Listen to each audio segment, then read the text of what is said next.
Hello students, I hope you all are well.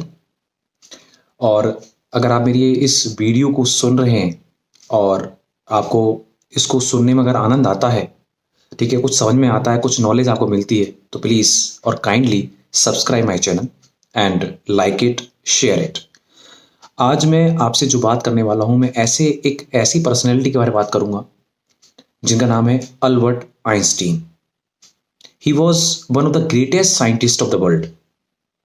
Albert Einstein का नाम I think सभी ने सुना होगा, लेकिन आज मैं जो बात करने वाला हूं, मैं क्लास 9th का एक चैप्टर है अ ट्रूली ब्यूटीफुल माइंड। मैं उस चैप्टर के बारे में और इस चैप्टर में जितनी बातें होंगी वो सब अल्बर्ट आइंस्टीन के जीवन के बारे में और उनके कार्यों के बारे में होंगी। So let start the chapter. Albert Einstein was born on March 14, 1879. I just request to all, if you are watching this video of class 9th students, then please keep the book in front of you so that you can understand my language and my things whatever I'm just telling you. So Albert Einstein was born on March 14, 1879 in the German city of Ulm, without any indication that he was destined for greatness. On the contrary, his mother thought Albert was a freak. To her, his head seemed much too large. इसका मतलब है कि जो Albert Einstein है, उनका जो जन्म हुआ था वो हुआ था 14 मार्च 1879 को। कहाँ हुआ था? जर्मन में एक शहर है आपका उल्म, वहां पर हुआ था। आगे जो लिखा हुआ है इसमें कि विदाउट एनी इंडिकेशन, यानी कि बिना किसी संकेत के या बिना किसी पता चले कि क्या होता है ना कि कभी कभी पता नहीं चलता कि बच्चा आगे बनकर बड़ा होकर के क्या बनने वाला है, तो ऐसा कोई संकेत नजर नहीं आ रहा था। तो बिना किसी संकेत के that he was destined for greatness, कि जो है उनके भाग्य में एक बड़ा आदमी बना लिखा है। लेकिन अगर हम बात करें ऑन द कॉन्ट्रेरी यानी अपोजिट, अगर इसके अपोजिट बात करें तो हिज मदर थॉट, उनकी माता हमेशा ये सोचा करती थी कि Albert was a freak. Freak means strange, एक अजीब सा उनको लगता था कि जो अल्बर्ट है उनमें कुछ अजीब सी ही बातें हैं, इसलिए उन्हें वो अजीब से लगते थे।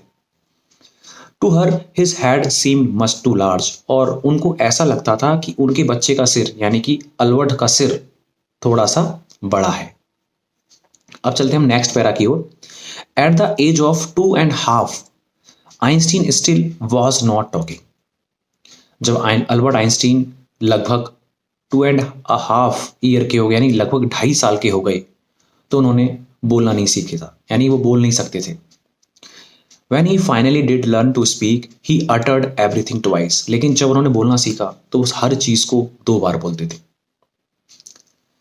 Einstein did not know what to do with other children. अच्छा, आइंस्टीन को यह भी नहीं पता था कि उन्हें दूसरे बच्चों के साथ कैसा बिहेव करना है, क्या करना है, उन्हें कुछ पता ही नहीं था।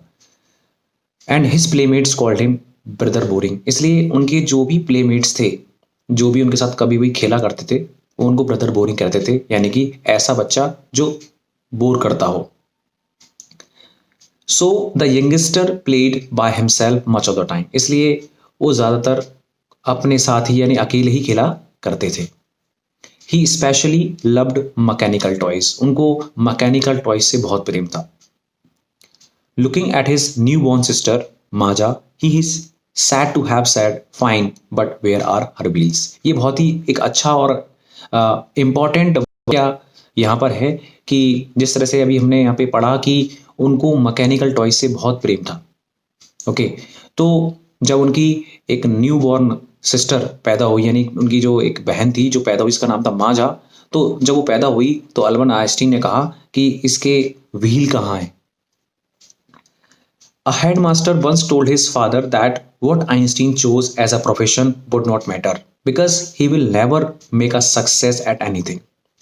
एक उनके हेडमास्टर थे, तो उनके हेडमास्टर ने उनके पिताजी से यानी अल्बर्ट आइंस्टीन के फादर से कहा था कि इस बात से कोई फर्क नहीं पड़ता कि आइंस्टीन किस चीज या किस प्रोफेशन को चुनता है, लेकिन ऐसा क्यों कहा? क्योंकि उन्होंने ये कहना चाहते थे कि वह कभी भी किसी भी जो है प्रोफेशन में या किसी भी व्यवसाय में वो सफल नहीं होने वाला।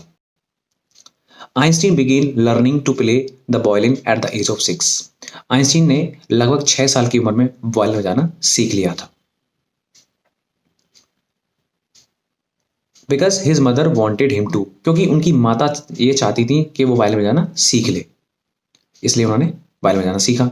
ही later became a gifted amateur violinist maintaining this skill throughout his life. और बाद में वह एक ऐसे एमेच्योर वायलिनिस्ट यानी कि प्रतिभाशाली शौकिया वायलिन वादक बन गए, और जो जिसमें उन्होंने अपना पूरा जीवन इसको मतलब उन्होंने बरकरार रखा। क्लियर है? आगे so for the further story you have to wait for the next video. Till then bye bye and take care and good night. Keep on study. Thank you students for listening this video. एंड अगर अभी तक आपने channel subscribe नहीं किया है तो kindly subscribe it, share it and like it.